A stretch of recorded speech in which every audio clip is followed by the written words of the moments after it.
Hey, everybody. I just wanted to get on here and talk about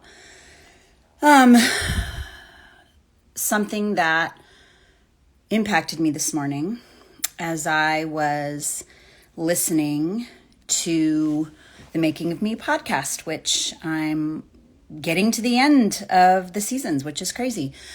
But there was a guy on in October of last year named Moses, who is a therapist. So if anybody is an adoptee and wants to hear some statistics about our community, our population, it's a great episode to listen to. But one of the things that he said was, as he was going through his program to become a therapist, one of his, I think he called them supervisors, I don't remember, told him one of the biggest things that he was going to have to do was self-discovery. He was going to have to discover who he was. And it's one of those things that I have realized more than anything has been crucial for me too. So I completely related to that. And it reminded me of a story.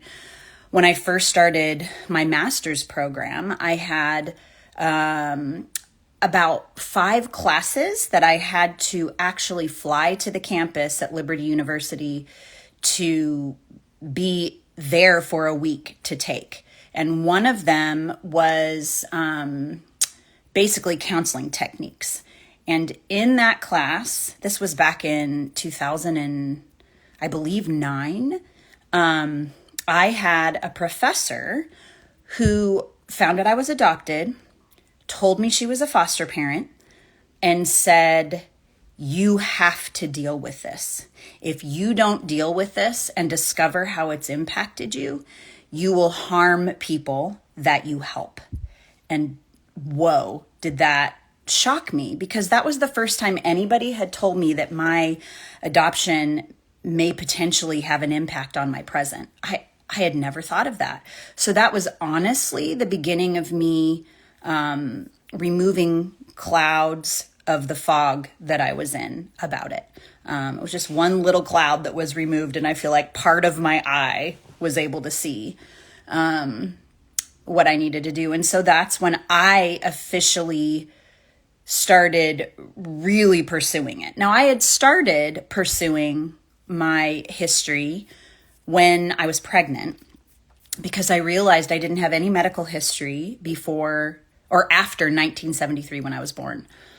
And as an adoptee, that's really difficult, but I don't think we realize how difficult that is until we begin to pass on these things to our children. And so when I realized I don't have any idea what I carry within me that could be passed on to them, it's this feeling of helplessness. And as you begin to search, you realize that you kind of feel like an outcast or a second-class citizen is one of the things that I heard on the Making of Me podcast. And I remember feeling like that, like, this is my information. Why do I have to jump through so many hoops to get it? So all of that to say, it's been a long process of self-discovery for me, and I am still in it, y'all. The last 3 years has been where all of the clouds, I feel like, have really lifted, and I'm beginning to truly see the impact that it's had on me. And so, yeah, I mean, I think after my professor told me that, said you need to search and find out if there's any skeletons in your closet, that's when I got my redacted information. She basically sent me, my social worker at the time in San Diego sent me, I would say about 6 pages.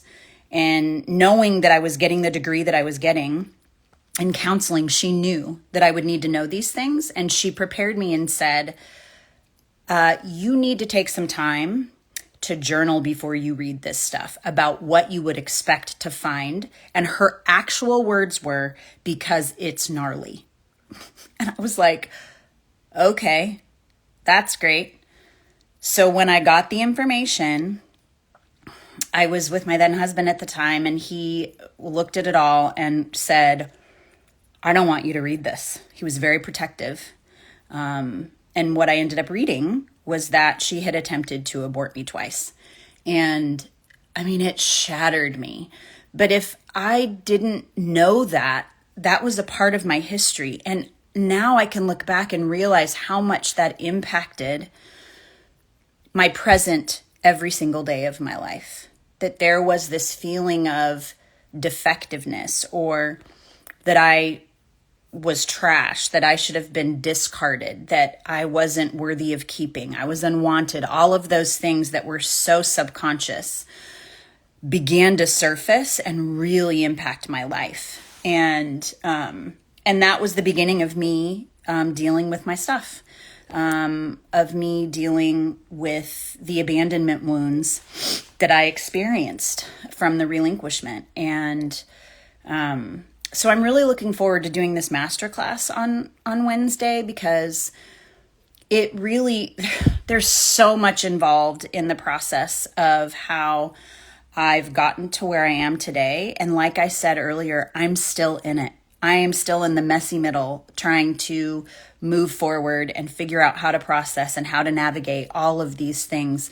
But what I'm going to share on Wednesday is just some of the things that have helped me get to this place where I really truly feel like I belong to me and I love me and I'm so grateful for who I've become. But it's taken me a long time to get there. And a lot of different traumatic things have happened in my life to get me there. But what I'm going to be sharing is along the self-discovery journey, some of those things that have helped me increase my self-understanding, increase my self-knowledge, increase my self-awareness. And so I look forward to sharing that with you. And yeah, thanks for listening. Have a happy Saturday.